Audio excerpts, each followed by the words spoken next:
To our dear participants, thank you for being patient with us. We request all of you to please stand by and keep your microphone on mute. The program will begin in a short while. To confirm your attendance, kindly type your complete name and school in the chat box. 10, 9, 8, 7, 6, 5, 4, 3, 2, 1, 0. All right, so before we begin, please be reminded of the following house rules. First, keep your microphone muted unless speaking or engaging in conversation to reduce background noise. Second, be in a quiet space with as little distraction. Third, dress appropriately. Fourth, secure a spot with stable internet connection. Next, if in case you will be cut off because of poor signal, click the link again provided to you to be able to return in the webinar. Maximize the usage of the chat box for questions or clarifications. Take down notes during the webinar. And lastly, communicate professionally and be respectful at all times. At this juncture, let us put ourselves in the presence of our Lord as we pay glory, honor, and tribute to Him through a doxology which will be played through VTR, to be followed by the singing of the Philippine National Anthem. Heavenly Father, I am grateful for your eternal presence. I am learning to be patient and that you are really there. Sometimes I am afraid, and I know that's lacking faith, but I'm beginning to understand that for me you have a plan.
A pleasant afternoon to all our respective guests and attendees. It is our pleasure to welcome you today to this year's webinar with the theme, Education Amidst the Pandemic. I am Mr. Henson Mantele together with Ms. Sherryville Magno, and we will be your host for today's endeavor. Thank you for that, Sir Henson. At this moment, let us watch a short video clip about today's webinar.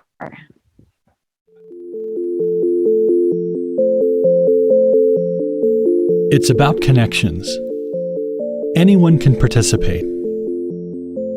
Learning, working, collaborating. Locally, globally, universally.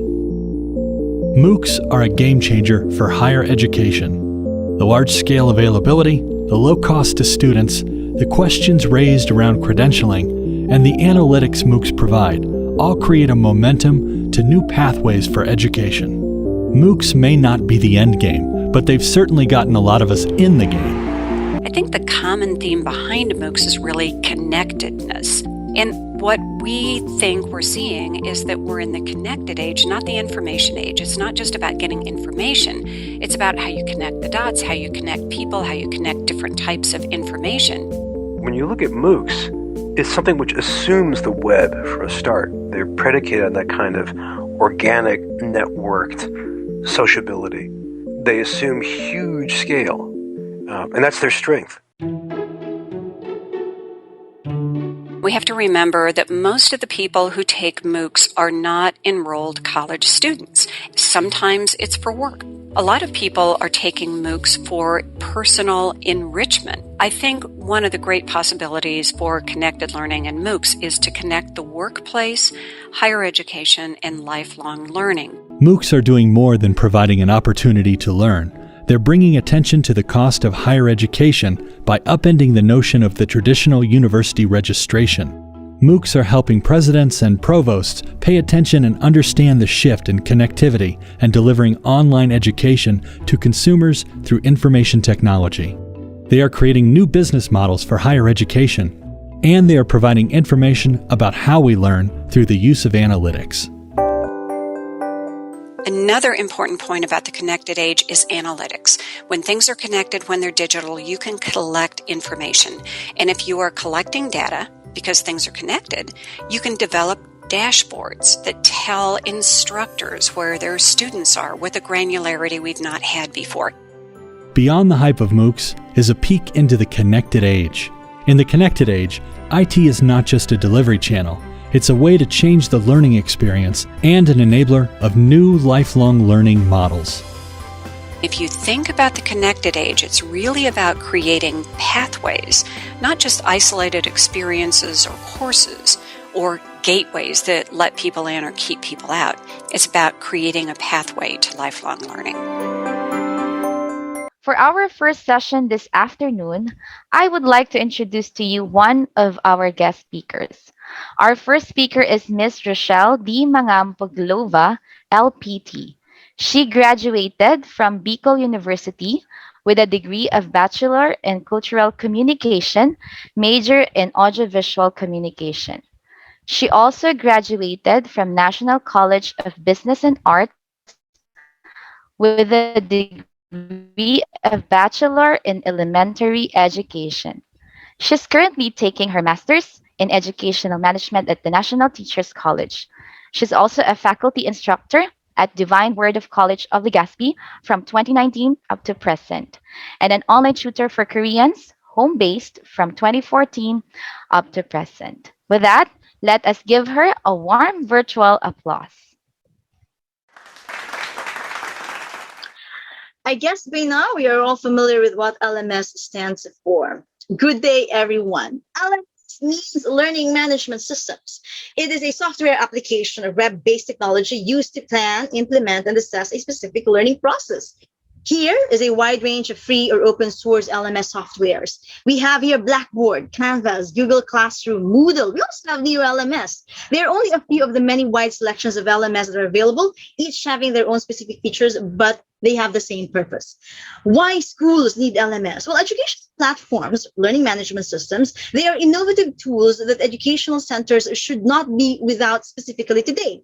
They help to create, adopt, administer, distribute, and manage all of the activities related to e-learning training, or can act as a complement to classroom learning. LMS helps monitor students' progress and performance in the course. It has an inbuilt feature that keeps track of their records, grades, submissions, and engagement with the course. Likewise, it collates important files and documents shared with the students in the platform. Now, when we talk about online classroom, this is basically an environment created through the use of an LMS that allows students and teachers to connect either synchronously, real time, with teacher and students meeting at the same time, or asynchronously with interaction between teacher and students occurring intermittently with a time delay. Okay, teacher and students are generally separated by location, both in synchronous and asynchronous sessions. In an online classroom, the day-to-day class activities are done similar to a classroom. Announcements are made and collecting outputs and gradings are all done online. As I said a while ago, online classrooms are either synchronous or asynchronous. Well, live online classes are synchronous events organized in a live virtual meeting room where students and teachers meet together to communicate with voice, video, whiteboard. Live online classes require students and instructors to be online at the same time. Meetings and lectures occur at the same hour, where there is an interaction between the instructor and the students, also the students among themselves. And we do have a wide array of video conferencing tools to choose from. Samples of which are, of course, we have Microsoft Teams, Google Classroom, and Skype. We also have Zoom. And these are only some of the many video conferencing tools that are now available in the market. So in recent years, one common form of course content delivery is pre-recorded video lecture or pre-recorded lecture, simply called PRL, where the instructor records a lecture outside of class and share with the students in a digital format such as MP4 that can be accessed remotely from anywhere, anytime. So according to a recent study published in Review of Educational Research, a peer-reviewed journal of the American Educational Research Association, or AERA, pre-recorded videos prove more effective for student learning than in-person instruction. So pre-recorded videos usually lead to improved student learning, since students can go about your lecture over and over again, pausing it and whatnot for better comprehension. Okay, going to online courses or live lectures or online learning resources. According to Fordham University, online learning is a comprehensive term that includes a number of instructional environments and approaches. So these are the types of online learning. We have synchronous or hybrid online courses. Asynchronous online courses, again, these are types of courses offerings do not take place in real time. As we said a while ago, students are provided with content and assignments and are given a time frame to complete coursework and exams. Interactions usually takes place through discussion boards, blogs, wikis, and as a result, there is no class meeting time. And asynchronous online learning environments are effective for students with time constraints or busy schedules. Synchronous online courses, on the other hand, these types of course offerings require the instructor and all enrolled students to interact online simultaneously, similar in some ways to a webinar. Participants interact through text, video, or audio chat. So synchronous learning environments enable students to participate in a course from a distance in real time. Then we have hybrid online courses, also known as blended courses. So these are learning environments that allow for both in-person and online interaction. So typically, hybrid courses meet in person several times during a semester and provide for a computer-based communication in between those face-to-face sessions. With this now comes massive open online courses, or Moocs. These are revolutionizing the era of remote learning education in such a revolutionary fashion that the media, educational institutions, and educational professionals are all paying notice. So what is the key concept of digital learning? Well, digital learning is an instructional practice that ultimately helps students. It makes use of a broad range of technology-enhanced educational strategies. It includes blended learning, flipped learning, personalized learning, and other strategies that rely on digital tools to a small or large degrees. When we talk about digital learning, it's a catch-all word for a variety of digitally based learning. In class, students can study online, conduct internet research, or see online videos. Teachers can also teach kids how to utilize computers and the internet using digital resources like smart boards and tablets. So nearly any higher education course will include some type of digital learning. Online learning, on the other hand, this is a similar, well, it's a broad word to digital learning, although it is slightly more specific. It means that the majority of the homework will be completed online. So using forums, shared papers, email, chat, and other means. However, this does not rule out the possibility of students and teachers interacting in person. It can include conducting coursework in a classroom or online, as long as the majority of the communication is actually done online. With the establishment of laws or rules for activities carried out from home, such as working from home and studying from home, technology plays an important part in these activities. Now, here comes the role of online learning. Learning at home, for example, was carried out via diaring or in a network of employing an application or web. Which is generally known as e-learning during the COVID-19 times. So e-learning is a distance learning method that combines learning concepts with technological advancements. So even though it is not as successful as face-to-face learning in the presence of advanced technology, it is currently highly useful in the online-based learning process. So what are the main advantages of digital learning? I'll mention some of the many advantages. The learning process becomes more time efficient, That's the first one. And the second is that teachers can better personalize learning to the needs of the individual student, okay, or individual students. Third is digital learning establishes a mindset that allows us to continue adapting to new technologies well into the future. And then fourth, effective learning can take place even when working remotely. So digital learning is becoming more prevalent and mandatory. Regardless of whether you are feeling ready to integrate it into your classroom or not, educators are embracing shifts in the curriculum. Educators who are embracing shifts in the curriculum are becoming more efficient and effective while saving themselves time and preparing their students for the future of learning and work. So, why is digital learning important? Well, our personal and professional lives, to simply put it, are growing increasingly reliant on digital tools and platforms.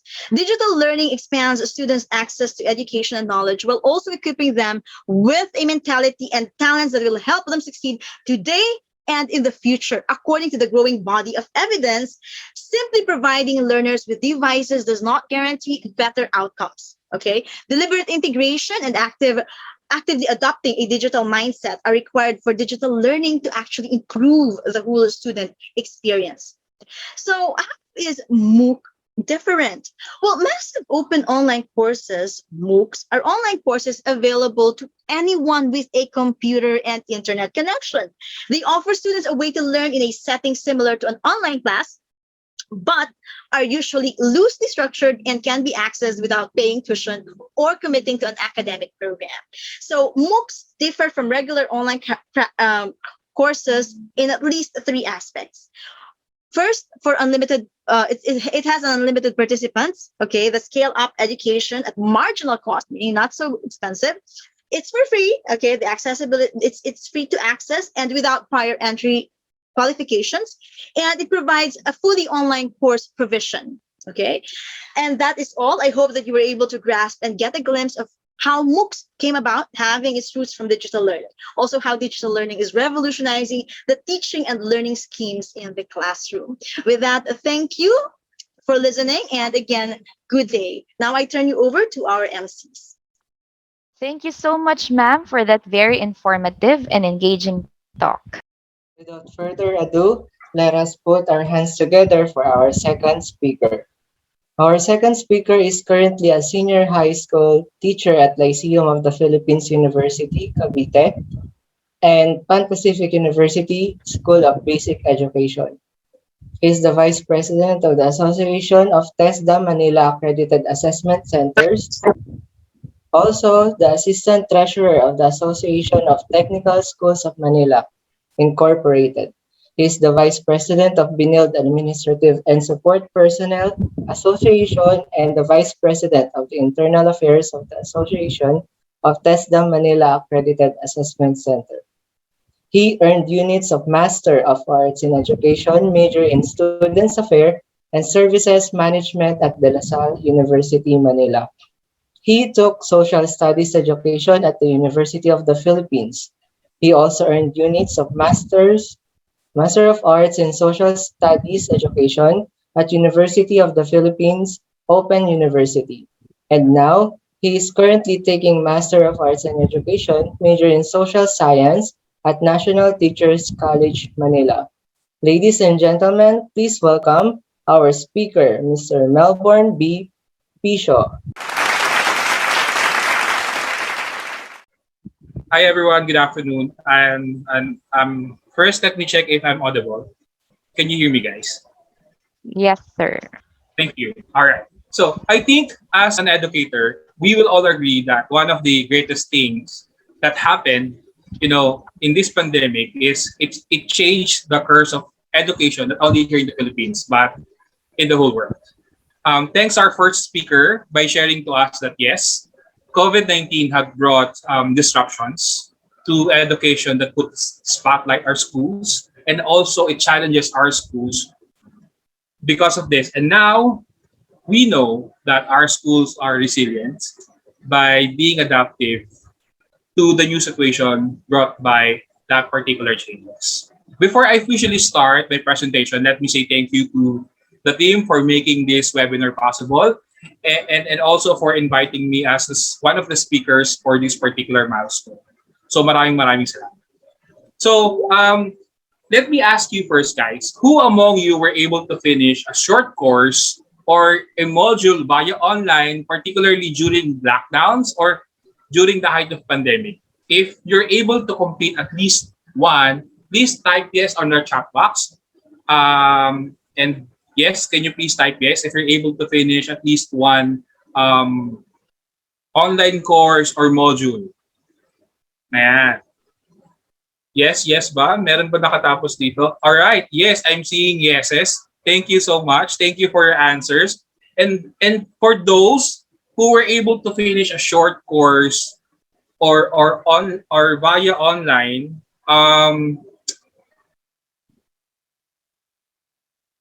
can you can you think that this particular course can be completed or can be taken by hundreds or even thousands of participants at a time?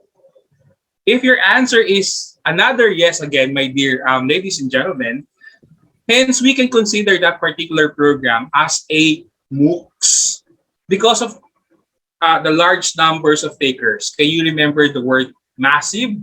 Massive open online course. So after the introduction about online learning, digital literacy, and of course MOOCs a while ago, thanks to our first speaker, now we will give you the 10 things, that you should know about MOOCs. Are you guys ready? If you are ready, can you please type MOOCs on the chat box? Ayan. I think, yeah, thank you for your answers. I think we're now ready. So please, next slide, please. There you go. Yeah, next slide. Thank you so much. MOOCs can be accessed for free. I think it's a yes and a no. Do you want to know why? Because most people think and that anybody with the internet can access MOOCs for free. And I think, yeah, it's true. There are lots of courses out there from education, leadership, management, finance, and even IT or even Google courses. Name it, it's all there and it's all available online. However, most of this can only provide you a verifiable certificate after paying a certain amount or by subscribing to their platforms. So, what's the value of verifiable certifications? Well, it just legitimizes, a certificate and it can be used as credentials. Next slide, please. So, guys, what is your impression if you're going to see a certificate, issued by leading universities worldwide? Let's say, for example, from Stanford or from Penn, from University of Pennsylvania, or from Carnegie Mellon, or from the Duke, or from Johns Hopkins University. It's cool, right? So different MOOCs platforms like edX and Coursera, my dear ladies and gentlemen, are already partnered with top universities abroad. And these universities and colleges abroad are letting their distinguished professors to handle MOOCs. Isn't it amazing? And because of that, this making MOOCs as more legitimate and acceptable, particularly in today's society. So in the Philippines, my dear ladies and gentlemen, the only university that is currently developing and offering MOOCs to the public for free is the University of the Philippines Open University, Massive Open Distance E-Learning, or the UPOU model. So if you are interested, to take a MOOCs from the University of the Philippines for free, you can check out UPOU model on Google. Next slide, please. A lot of MOOCs now offer paid credentials. I think we already mentioned this a while ago in our previous slides that there are already a lot of numbers of platforms that are now offering paid verified certificates, especially if you're able to successfully complete the said module or particular course, like the Lincoln Learning, right? So if you're not fully subscribed with Lincoln Learning, well, we don't have access to the entire selection of the courses there, and we will not able to receive a verified certificates that we can use for so many reasons, and not to mention the RTL here in NTC. So again, if you're paying for MOOC, next slide please, it can provide us extra features to access the wide selection of courses, verifiable credentials that we can be used for course credits, like in the case of National Teachers College, and of course in the United States. Also, in some platform, you also have access for feedbacks. What's the importance of feedbacks? As a teachers, we know how important feedback, especially for our works. It will help us to improve our works better, and and it can also provide us additional learning materials coming from those universities and from those distinguished lecturers or professors. Next slide, please. In other cultures, like in the case of the United States, they are now providing opportunity to use MOOCs to earn credential as college students. So in the Philippines, we already know that it's already available in the Philippines, especially in the case of the National Teachers College, right? NTC is now at the forefront of this similar system. Based from my personal experience, my dear ladies and gentlemen, as a graduate school student, since I were able to experience going to other universities, it's only here in NTC where I heard the similar system being practiced. Well, kudos to the leaders and managers of NTC for having that. Indeed, liwanag, di ba? Tanglaw sa dilim. And hopefully, there are more educational institutions that will follow. And hopefully, it should be soon so that we can appreciate and understand our next slide. Next slide, please. edX, one of the platforms that are providing MOOCs, it's now partnered with several universities, especially in the United States. And they launched this micro master's degree. Yeah, it's micro master's degree. And what is that? Micro master degree is a series of graduate level courses from MOOCs from top universities. And these particular MOOCs or MOOC or programs are designed to advance careers or even to focus on job relevance. So, paano ba nangyayari siya? How does it operate? Students, if you're interested to earn a master's degree via MOOCs, all you have to do is you just need to complete a portion of master's through several MOOCs. There are several set of MOOCs there that are available, and a capstone or a final requirement, and then apply and finish it on campus. Ayan. Isn't it amazing? Super cool niya, di ba? So with this development of MOOCs, hopefully, these can also be duplicated, embraced, and accepted in the Philippines. And may NTC be the spark plug of this particular endeavor. And that will change further, the landscape of educational system in the Philippines and of course in our neighboring countries, ASEAN, right? And I think we're now ready to go to the next slide. Thank you so much. However, this is very saddening, my dear ladies and gentlemen. According to the auditors of edX, one of the platforms of MOOCs, they are saying that the average completion rates for free MOOCs, MOOCs that are being offered online free, are less than 10%. So that's how low for the completion rate. Well, compared to students who are paying, the completion rate it's much higher. Well, probably it's because of the thinking that there's nothing lose if I stop, doing my program here. Diba? Anyways, I'm not paying anything. So, diba, unlike if we paid something or if we paid some fees, parang nakakapanghinayang kung hindi natin tatapusin. Right? So, that's the reason why, according to edX, completion rates for free MOOCs are low. Next slide, please.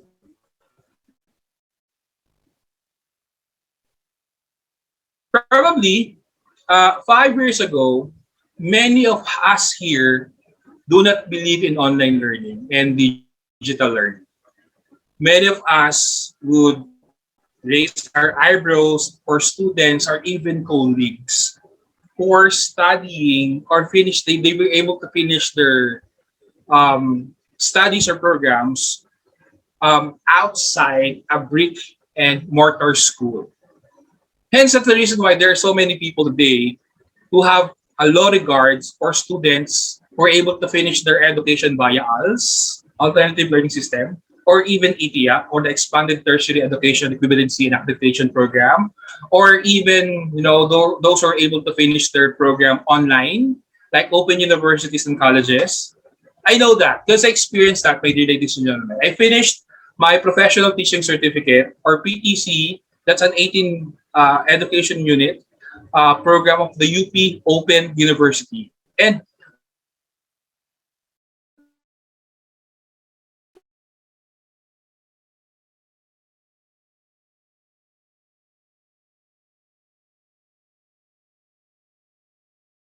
studying during the time things that let me understand how they are belittling open and e-learning programs. So when these things with those things, that I'm absorbing, I came to a point na baka tama sila. Paano nga ako matututo? Di ba? Parang, paano ako matututo sa online education? Walang face-to-face. The interaction with the FICs or the faculty in charge are very limited. It's not like here in NTC. There, if you want to interact with your faculty, you email them or send them direct messages. And that's it.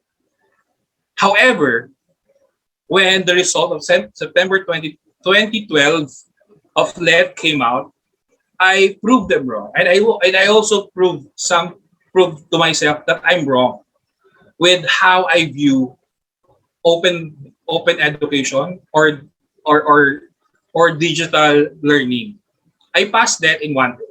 I'm not bragging it. I just want to say that um, why I'm saying this. This is for us to understand my point later. Um, when when I passed it, during the time, the 10th placer have a grade of 86 point something, and that's 2012, September 2012 left. And when I saw mine, I just smiled. I smiled because I have a grade of 84.45. I know that's very far from the 10th placer, and I'm not aspiring to be one that time. But this proved, my dear ladies and gentlemen, that Open University works, that online learning works, and e-learning works. And with the recent result of LEP, the fifth placer and the other one is coming from the UP Open University. And this is very similar with the case of Moocs. With recent developments and continuous acceptance of the public, of the people about MOOCs, initial concerns about online learning have dwindled. It's changing, and it's also happening in the Philippines. Like here in NTC, right? We are still learning, even we're outside Tanglao, and it's saying that we just have to caliber our mind on how we see and understand digital education. Next slide, please. Previously, I mentioned the recent development about MOOCs. So in the United States, MOOCs are helping high schoolers or high school students to gauge their interests in the program by especially of what programs they would like to take in college. How, for example, if a student is interested to take finance courses in college, they can take finance related courses via Moocs to experience sample of actual university classes. Yan. So, next slide, please.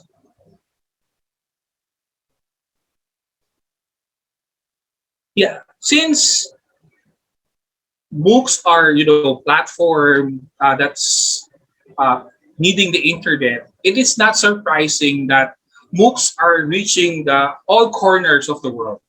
And when I tried Coursera programs sometime in 2012 or 2013, I noticed that my classmates, are generally from all over the world with different time zones and across different continents. And during that time, we are, I think, uh, more than 5,000 taking the course at a time. And today, MOOCs are now widely accepted in the Philippines. Now, at this particular moment, I think that there are Filipinos out there who are so busy right now completing their tasks and activities to finish their books offered by top universities in the world. So, online learning, digital learning is the future in education, my dear ladies and gentlemen. And we're able to see that and experience that when pandemic struck, right? That indeed we can learn even we're outside the classroom. Just like the quote from Buckminster Fuller, next slide please. He says that if you want to teach people a new way of thinking, don't bother trying to teach them. Instead, give them a tool, the use of which will lead to new ways of thinking. The pandemic made us embrace a new way of thinking. And of course, learning. Don't forget to use it well. With that, maraming salamat po. And Group 4, thank you so much. Thank you for walking us through, Sir Melbourne. That's a very informational and wonderful sharing this afternoon. We were delighted to have you as our second speaker for this webinar today. To our speakers, thank you for lending us your time to share your insights, your knowledge, and expertise about massive open online courses. To our dear participants, we will now have the Q&A, and we highly encourage everyone to raise their questions regarding the topics discussed earlier. You may raise your hand, unmute your microphones, or just key in your questions in the chat box. Your questions will be addressed respectively. All right, so I think we have one participant who has a question. May I call on Miss Marlene Martinez? Okay, good afternoon po, sir. Good afternoon, dear participants. So, thank you, sir, for your knowledgeable discussion. So, upon hearing your discussion, I only have one question. And here is my question.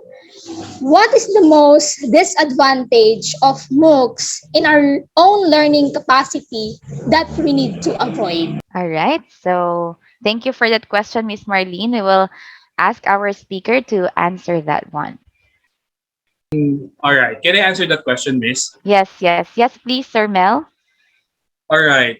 That question is very interesting. The disadvantage of MOOCs to our learning capacity that we need to avoid. All right. Since MOOC is an open in an open system, learning system, it's digital learning. Um, MOOC is not platforms of MOOCs are not usually screening its participants like according to their levels. For example, if they're high school graduates, college, undergrad, or post-baccalaureate degree holders.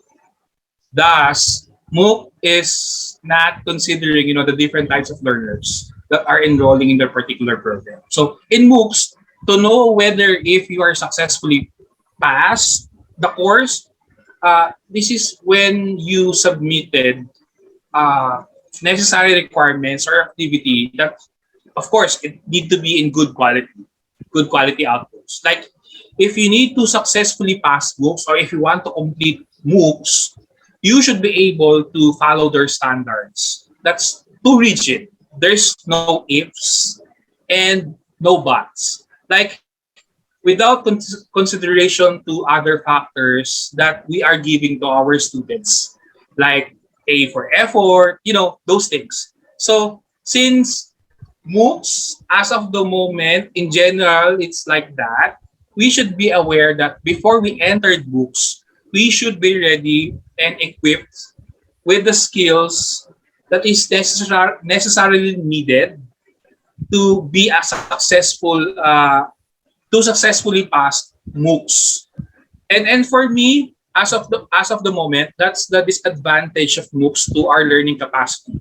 However, just like I mentioned, we can still avoid it by making sure that we have appropriate skills and knowledge to be a digital learner in order for us to successfully pass MOOCs programs. I hope I was able to answer your question, Miss Marley. Wow, thank you so much, Sir Mel, for answering that question. And I believe all our participants at this point in time would agree that there are a lot of actually advantages of online courses. And of course, because of the pandemic, we switched from face to face classes into online classes. And I believe this kind of webinar is timely for all of us. Okay, any other questions from all our participants today? Sir Hansen, can you please read the question? Thank you. So the question is from Lindel Magro. Is MOOCs applicable or open to all like the students or teachers? Thank you and God bless. All right. Yes, Sir Mel, I think you are ready to answer the question. All Thank you, right. Miss. Thank you. Bob Lindell, yes, I think MOOCs it's applicable to everyone. That's open, for everyone. As long as you know that you can finish that program, you're interested with that particular course, you can enroll in the different courses, or are the different MOOCs that are available out there. Let's say, for example, with our LinkedIn Learning, even though it's not part of your requirement, you can still enroll and take other courses. So it's also similar to other platforms like Coursera, like edX, like uh, uh, UPOU model, and other platforms. So mamimili ka lang talaga kung ano yung bagay sa iyo at gusto mo. And Yes. yes, it's open to everyone. Yeah, that's actually the good thing about MOOCs. All right, thank you so much. And there's one more question from one of the participants. The question is, what are the biggest issues with MOOCs? The biggest issues about MOOCs is that they're saying that MOOCs are free, but basically it's not because you have to pay a certain amount if you want to receive, just like what I mentioned earlier, if you want to receive a verifiable credentials, or if you want your program to be credited to a college students in the United States, right? So you need to pay or subscribe to their platform in order for you to get those things. So I think that's the biggest issue right now. And aside from the idea that not everyone today have this high regard with digital learning, with open education, with open learning. So marami pa rin tao ang hindi naniniwala about digital education. But just like what I mentioned earlier, we're now shifting, from that old idea na hindi ganoon, di ba? Pwede tayong matuto at marami natututuhan, even with other platforms like the one that we're having right now. So whether if it's MOOCs or we are going to a brick and mortar institutions, the learning is still there. It's still the same. So I think that's the biggest issues. Those are the two biggest issues with MOOCs today. Thank All you, right. Congressman. Thank you again, Sir Mel, for answering that question. Okay, so I think everyone actually uh, understand clearly what MOOCs is all about. Okay, so I think there's one more question, Sir Mel, from our participant. Does the MOOC really have to be massive Is a small MOOC more like a PLC? I think the idea of MOOCs is it should be available for more people. Kasi there are numbers of learners out there na they want to learn pero they can go to regular schools, right? So I think that's one of the that's one of the major idea why MOOCs were developed and created to cater those people that who wanted to learn but they're not enrolled in a higher educational institutions or in school. So I think that's the general idea why MOOCs are created para mas marami yung makakuha nung ganong klaseng learning.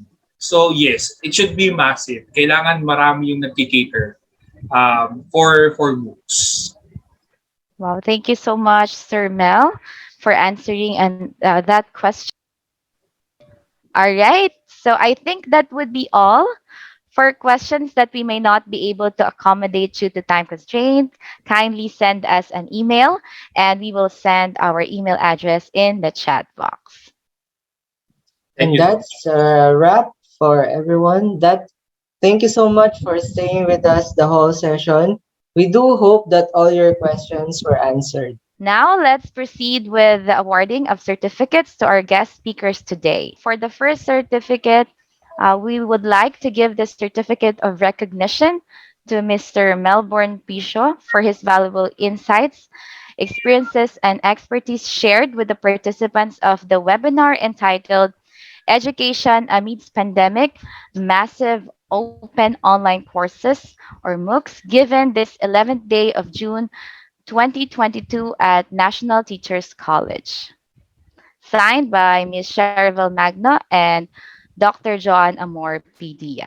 Next, we would like to award this certificate of recognition to Ms. Rochelle Mangampaglova for her valuable insights, experiences, and expertise shared with the participants of the webinar entitled Education Amidst Pandemic Massive Open Online Courses, given this 11th day of June 2022 at National Teachers College, signed by Ms. Cherville Magno and Dr. John Amor, PTS. Thank you so much, everyone. So, before we finally say goodbye, we would like to request everyone to open their cameras for the photo op. May I ask Miss Wilma to take a screenshot? Okay, in three, two, one. Let us all smile. Okay, let's have one more. More. One, two, three. Okay, now sharing. Thank you so much, Ma'am Wilma. By the way, we will be sending the evaluation form for this seminar on our group chat. Please don't forget to fill that up. We will only be sending the certificate of participation to those who have submitted their evaluation form. All right, so don't forget to answer the evaluation form, and the link is in our chat box. Thank you so much, everyone, for joining us today. God bless and stay safe.